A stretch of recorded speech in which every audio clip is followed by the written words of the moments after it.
Welcome to Behavioral Grooves, the podcast that explores our human condition. I'm Kurt Nelson. And I'm Tim Houlihan. We talked with researchers and other interesting people to unlock the mysteries of our behavior, and we do it with a behavioral science lens. Okay, Tim, this is the second of 2 episodes where you and I are reflecting on the history of behavioral economics series that we just produced and launched with Andy Luttrell called They Thought We Were Ridiculous. Nice delivery there. And this is the last that you're going to hear from us about They Thought We Were Ridiculous for quite a while because, well, you might be worn out and we pretty much are as well. But we ask you to indulge us just one more time as we need to share some really important learnings with you. Yeah, I think it's going to be a really interesting grooving session because we're going to share what we learned in hopes that you can take some of our observations and apply them to your own work as a leader or a contributor in your company or your community, or when you're asked to keep doing your regular job and at the same time take on an assignment that is not your regular job, you know? Yeah, it's real life, right? You could apply this to your own life to make you think about, big projects, big initiatives. Okay, Kurt, let's get started with what we learned from talking with nearly 24 behavioral economists, including Nobel laureates, about this topic of what it's like to start a movement. Right. And I think the big piece here is I didn't go into this thinking that we knew there was a story in the history of behavioral economics. We knew there was background on this. Mm-hmm.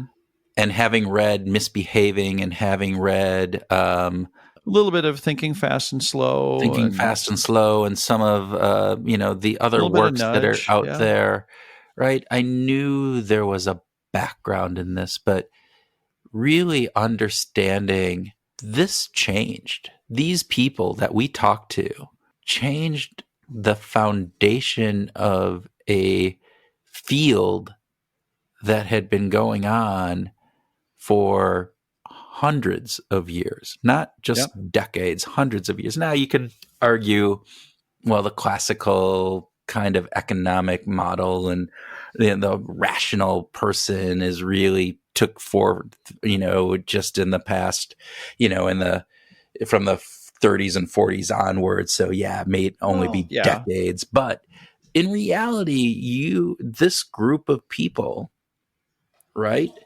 changed this field. It was a big endeavor, and it wasn't without controversy. It wasn't ever always going to, this didn't have to happen. This could have floundered. This could have, wilted on the branch. But I will quote Margaret Mead, "Never doubt that a small group of thoughtful, committed individuals can change the world. In fact, it's the only thing that ever has." And they did. They changed the world. They changed the way they introduced into the common language. We talk about being biased. Biases have been around forever, but the idea of talking about biases, recognizing biases, seeing biases, understanding that we have these decision shortcuts that we call heuristics wasn't part of the daily corporate work life, home life, governmental government. That was not a part of anything before these guys started introducing that language to us. Right. And I think one of the key pieces, though, is going back to that Margaret Mead quote, a small group of thoughtful, committed individuals. Yeah. That these people came together. So think Not about one person. It wasn't one person. It was a group of people. It wasn't one person with a great idea. It wasn't Danny Kahneman. He had great ideas, but what if he didn't have Amos? Yeah. I mean, it would have been different. What if they didn't meet Thaler? What if that hadn't have happened? What if Casbus didn't exist, or Russell Sage? Yeah. Or Or what if Eric Warner hadn't brought them together? Yeah. What if they didn't have the summer camps? The world would be a different place right now.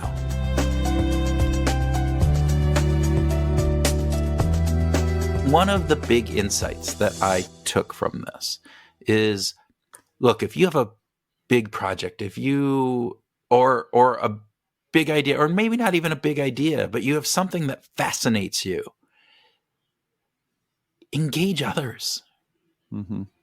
Get others on board with you. Find people who have that same committed passion about what you're doing.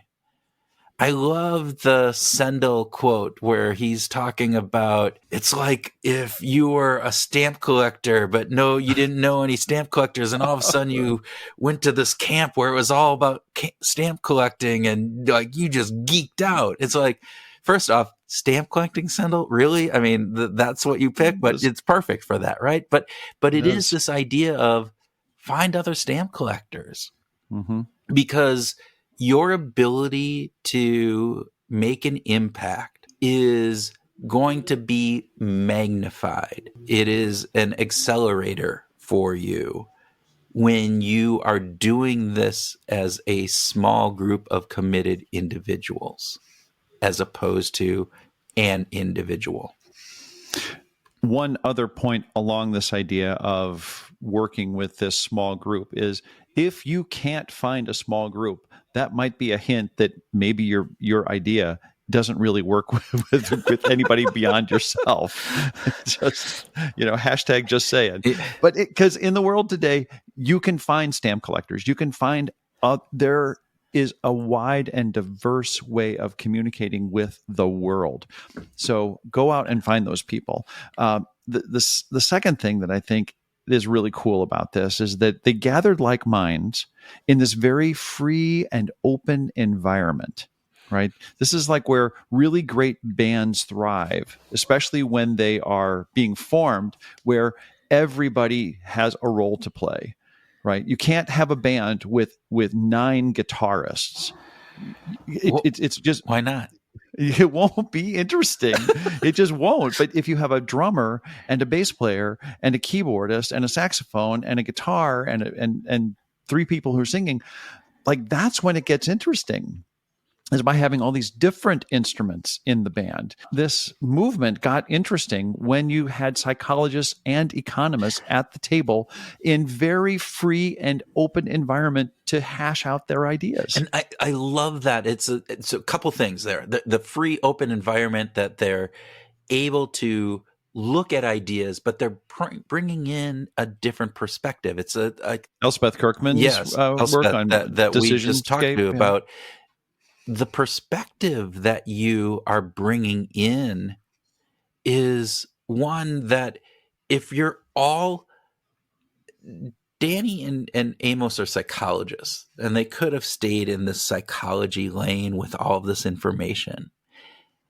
They would not have had the impact if they had done that. Because not only did they bring this and publish some of their first work in econometrics and, challenge the status quo, but they brought on economists like Richard Thaler and George Lowenstein in order to be inside and be able to, influence not just from the outside, but from the inside, but also because that brought a different perspective. And it made their ideas better. Yeah, absolutely. And of course, that part of what makes that work is having a location, having a space. You and I have talked about this. There has been research to indicate that Zoom is really great for getting people together to come to a common decision about something, but it's not so great when it comes to trying to brainstorm, right, and open up new ideas. And so it's hard for me to endorse the idea that you could have this free and open environment for collaboration virtually. Right. That the space made a difference for these guys. Well, let's just take Richard chased after Danny and Amos out to Stanford. Yeah, he pretty much did. Yeah. To be in that same location, to bump into them, to be able to work collaboratively with them, to have that. The summer camps brought people together in a way that wasn't, part of their normal everyday job, which I think is really interesting. So there's a couple things about space. So it's not just being together, it's being together in a different location, often away from normal life, which allows that bonding, togetherness, the interpersonal dynamics that are so important to any large movement, foundation, idea generation, the trust that comes with getting to know somebody at a more personal, intimate level, all of those factors that go into that. But there's also this away providing a new perspective, that you're not in your normal life, that you are in a different way. But I think that's really important. And one thing that didn't come out in the episodes as much, but they talked a lot, and this has been written about too, about walking. Yeah. Going on these walks and talking ideas. And there's something about movement outside in space, that in nature, that gives that ability to be more creative and to have ideas coalesce or form, that I think is really important as well. In the years that I was doing projects with George Lowenstein, whenever we were together, it was never sitting down behind a desk in a conference room across the table from each other. We were always out walking. George just absolutely mandates that if we're going to talk about something important, we're going to be walking. Yeah. And that it's a wonderful discipline to have that we have lost in global corporate worlds. Yeah. We've lost this idea that this movement can be really powerful and really rewarding. Yeah.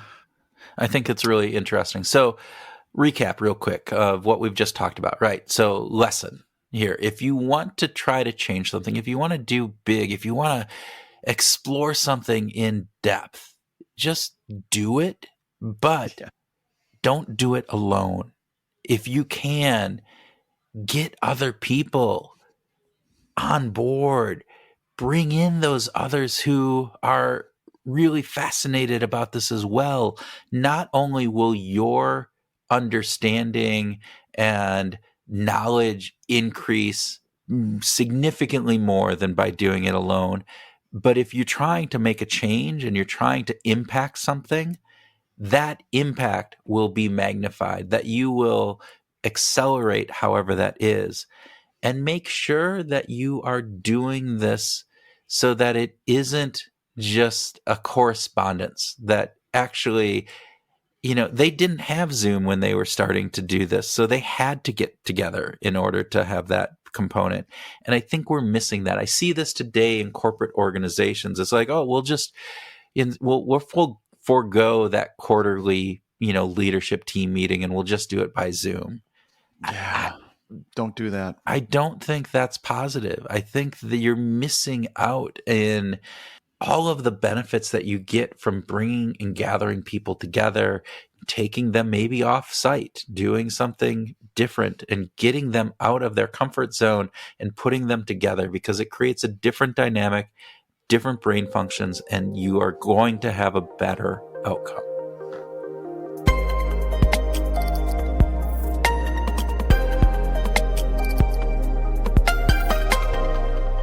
The next set of things that I want to focus on is that big projects start with specific observations, not an overarching theory. What? No, Come on. You got to have the theory first. You got to go, here is the large scale, how everything works, and we're going to find all the individual pieces that fit into it. Now, Danny points to this to some degree, but I think Thaler does it really, really well. That when he started the anomalies, before he even started writing anomalies, Before that became a thing, he just started making the observations one at a time on a blackboard Yeah. in his office. So he didn't have an overarching theory. He was simply making the observations. And I think that if we're going to develop a new product, if we're going to promote a new idea, if we're going to write a book, start with just the observations. Just what is it that appeals to you about what you're seeing in the world? Right. I think that's a great place to start. I think too many times within organizations too, we feel, particularly as a senior leader, you feel you have to come in with all the answers, that you have to have the entire vision mapped out. And this is something that I've done work with organizations on, where it's like setting the vision for a division or a team within an organization, and the leader goes, "Well, here it is," and I'm going, "Hang on, let's actually take a step back. Let's gather input from the group. Yeah. What is the vision? Why is it important? What are those different aspects?" And so it's taking this element of feeling like you need to have the solution set ready to go, and saying, no, we just need to observe. We need to make small incremental kind of observations that hey, let's look at what we can do in the short term that will lend itself to a larger picture. And I think that is really key. Now, it's not saying that you can't have an overarching vision and that's not there. It's possible. Yep. But you know what? It's not a requirement. And so I think that's really important. Kind of with that, all of these people had the freedom to explore what interested them. It's one of the great things about our academic structure, that you get tenure and you can explore how tiddlywinks, how they work in various different pieces and their impact on the social, connections between whatever it would be, if that's what interests you. And I think too often in corporate world, in our own lives, we don't give ourselves that freedom. We don't say, what really interests me? Mm-hmm. And can I carve out some time to focus on that? I love 3M's model and Google's model, where they give their engineers, at least, I think they, at some point, I don't know if it was expanded beyond that, but, 15% of their time is to do whatever projects they want.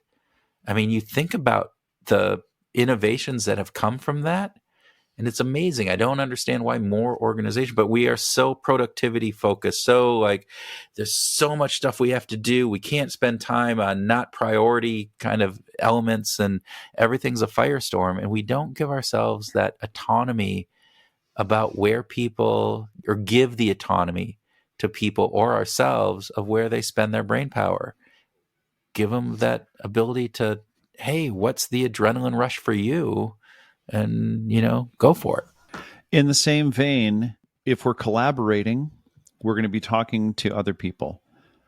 So if we're going to allow people to uncover their preferred ideas, it's really going to be best if those people that we're talking to allow our great ideas to bubble up, and that we allow their great ideas to bubble up, and that we can have sort of a meritocracy that says these are the best ideas, and let our ego go and say, I thought I was interested in this, but now that you and I have talked about this, I'm actually seeing more value in spending more time on that part of the idea, or approaching my idea in this new direction.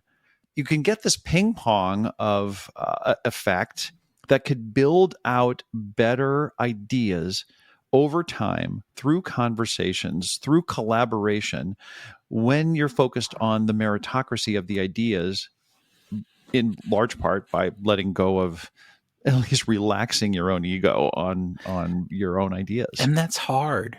It's a hard piece to do, but if you, and again, it's not the G.I. Joe fallacy, knowing isn't it, but knowing that it's going to be hard, like put structures in place. Talk about that fact up front. Understand that you're going to have confirmation bias about your own beliefs, that you are going to judge your, something that you thought of as being inherently right, better than others. And so it's hard to have that meritocracy. But I think, again, in a collective, you can get that. You can have, like, what does bubble up? You can, what do people want to really focus on, and take a vote and do different things. You can have those conversations outside of the normal structure. So maybe you take a walk and talk about things, and just the change in environment changes. All right, well, yeah, that is interesting. Let's think about that. So, yeah, I love that. I worked at an agency where we had group brainstorm ideas. We used group brainstorms to create new ideas and to take client problems, existing internal problems, bring them to a group of people, have a formatted brainstorm to discuss ideas. And something that's worth remembering is that the first idea wasn't always the best. In fact, it was very rarely the best, right? The very first idea was just one of 50, 60, 100 ideas that, if you just think, and James Heyman does a great job of explaining this, of if we look at the normal distribution of all the ideas, the likelihood of the first one being the best idea is about 0. So if you've got that nugget, so I think here's the lesson: is if you got this idea, start it. Just push off from the shore, start rowing, just start doing it, and let the best ideas bubble up. As you're pushing it forward, as you're sharing it with the world, continue to form it, continue to massage it, continue to sculpt it into something that's better, that maybe it's not just your ideas. Take that leap. You don't have to have the grand theory of everything. You can just notice anomalies, build off of those, work with others, take the best insights from everybody, and make that whole be much larger than the sum of its parts, right? Absolutely. I think that is a great kind of component. One other piece that I think we learned from the conversations and the stories that we heard is that change, particularly when it's changing paradigms or beliefs or systems, is super easy. Super easy. And I don't know why anybody has any problem with it, right? No. That's not what we heard. No, it's not. It's hard. It takes a lot of work.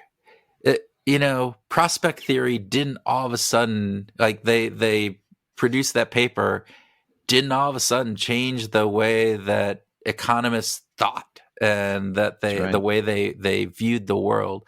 It had an impact on a small number, but you needed to have a lot of papers, a lot of projects, a lot of presenting at seminars, oftentimes contentious seminars where people would be yelling back at you and putting you down, and you are having to defend ideas. And it's not the warm fuzzy of, oh, that's a great new idea, let's explore this. It's no, you're an idiot for that idea. And understanding that you have to go through that if it is a big, difficult change, and don't get flustered and give up.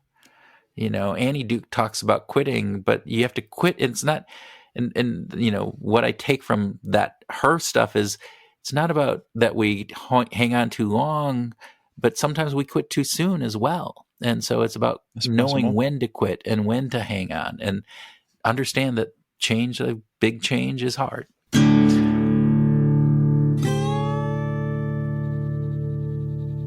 Along that quitting lines, it's also doesn't mean that you have to quit the whole thing, but there might be aspects of your idea or the thing that you're solving that you need to quit and keep moving forward with other aspects of it. Our friend Jeff Madoff is has been, for the last 4 or 5 years, been working on a play, a musical that he finally raised enough money to. First of all, he wrote it. He went out and did all the work to find the cast and directors and the crew to mount it. Brings it to Philadelphia, has a successful run.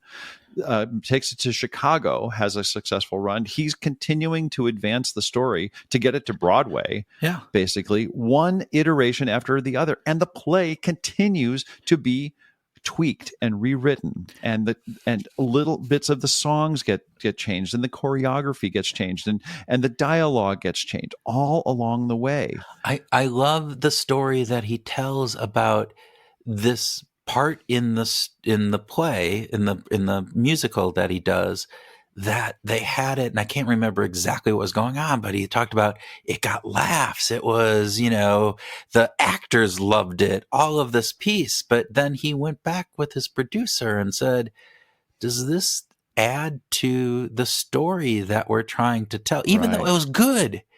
And they said, no, it doesn't. And so they nixed it. And this idea of taking these ideas that have value, but maybe not if we're trying to change a system, if we're trying to get a big idea across, they don't lend themselves to moving that forward, even though they're good, even though I love this. This is great stuff. Sometimes you have to kill those great ideas it's not saying no to the things that you just don't like or just that aren't good. It's saying no to things that are good, because you have to focus in on what's great, what really advances the story. Mm-hmm. Yeah. Just to recap, like these guys, these men and women that made behavioral economics what it is, they wrote lots of papers. They went through lots of experiments. They had lots of studies. They had lots of collaborators. This involved a tremendous amount of work, because changing a way of thinking and starting a movement takes a lot of work. And they had a lot of failures. Yeah, yes. I mean, that's the other piece of this is that we remember is that, so if as a lesson, right, if you are trying to instill a significant change in an organization, in a community, in government, in any type of system or organization that has a strong culture, a strong belief system, a strong way of doing business, is that change is going to be slow, that it is going to require a significant effort. And if you really believe, and it's one of those things that you are going to, this is important, keep at it. Understand the pain that you're going to have to go through, enlist others to help you, and change, as you talked about. It's not, there's certain things you might have to give up and other things that you might need to adapt, and just keep moving at it. I think that's the thing. So, yeah, absolutely.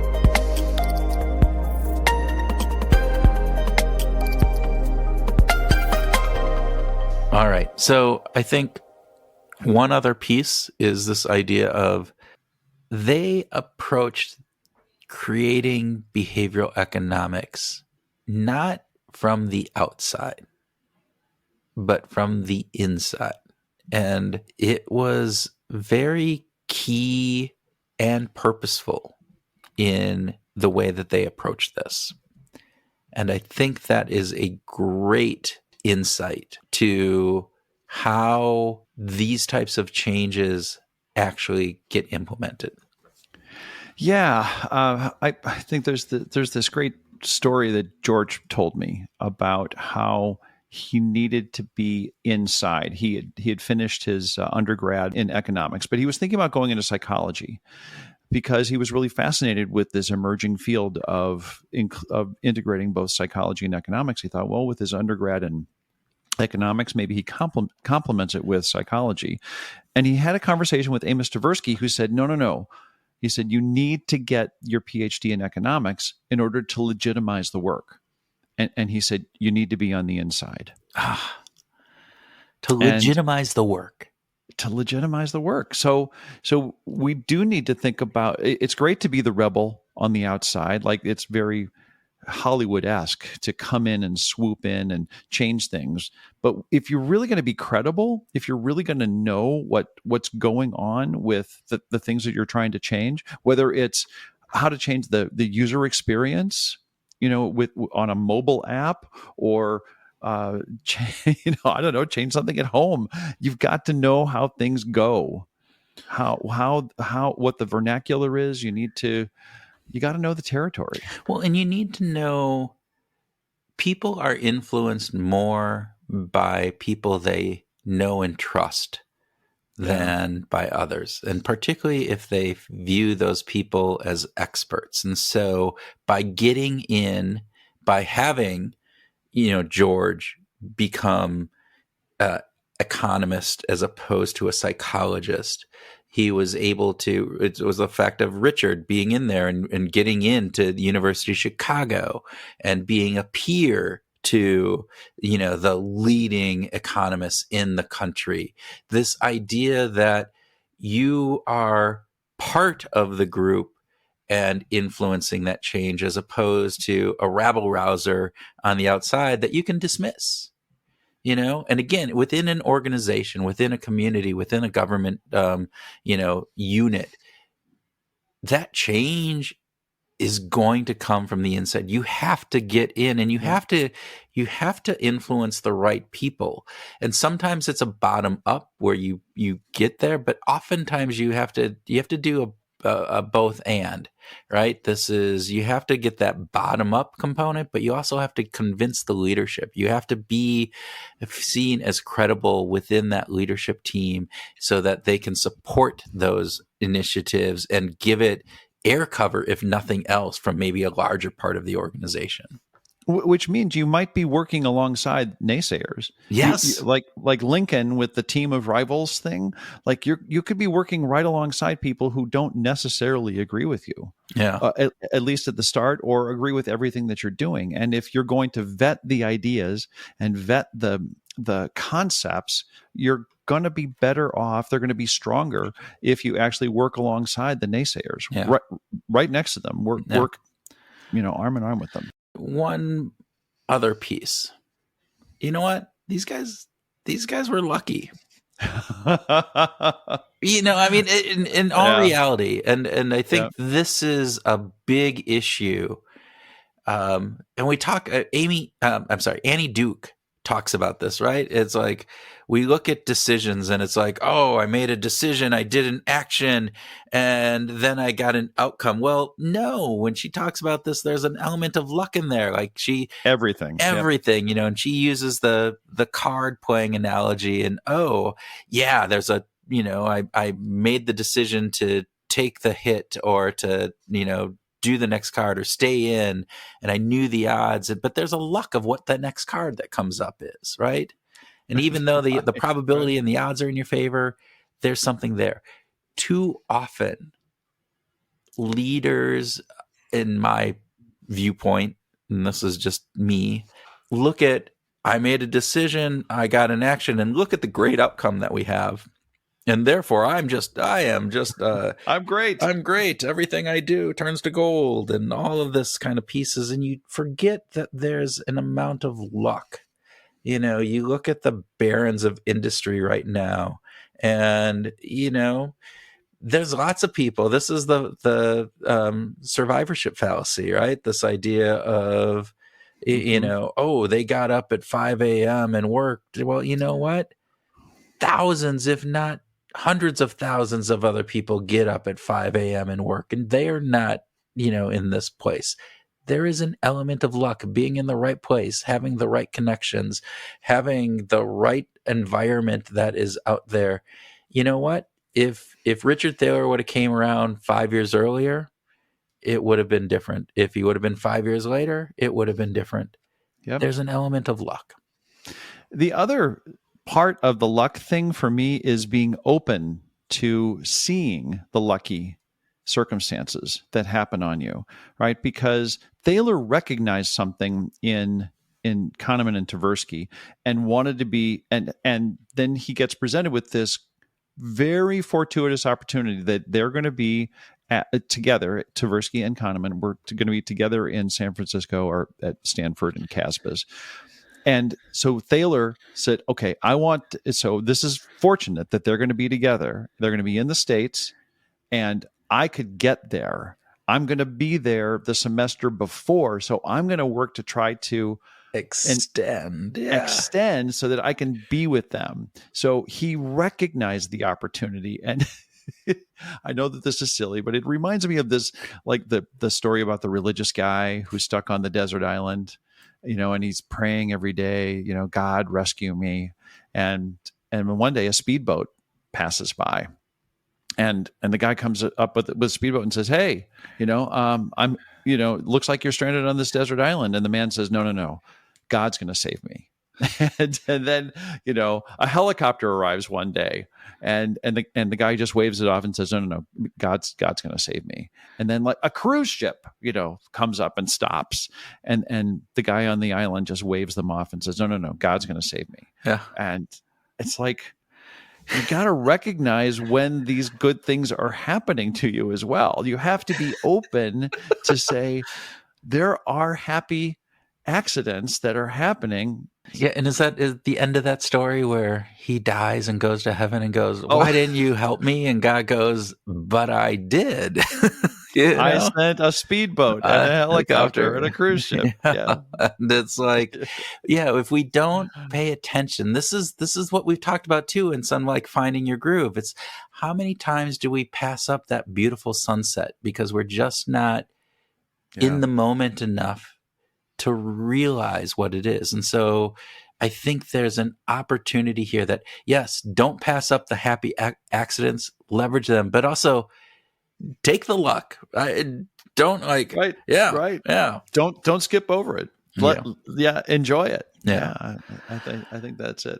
All right. I think there were so many lessons from this conversation, from what these people did. And I call them amazing people, but in reality, again, with that last piece that we just talked about, there are lots of other really bright researchers who are studying stuff who maybe just didn't get the same kind of, circumstances placed in front of them or the same types of different pieces, but they took advantage of those opportunities that were presented with them, and they changed the world.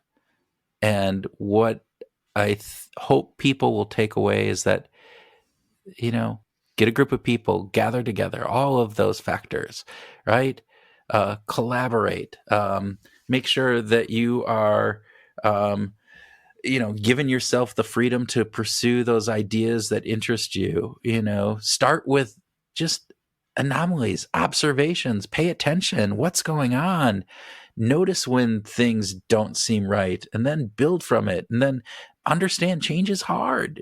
Sometimes it's slow. You're going to have to go through a lot, man, but fight from the inside and just don't pass up those happy accidents. And I think if we all take that, we can make change in our world, in our team, in our group, in our organization, in our community, in the nonprofit that we work for, in the government, the local community that we live in. And I think that's important. And I think, these are amazing people, but they didn't start off as amazing people. They took the chances and the opportunities they had, and every one of our listeners can go out and do that as well. And we hope that you take these great ideas this week after listening to all 5 episodes, and that you take our conversation today and we use it to help you go out and find your groove.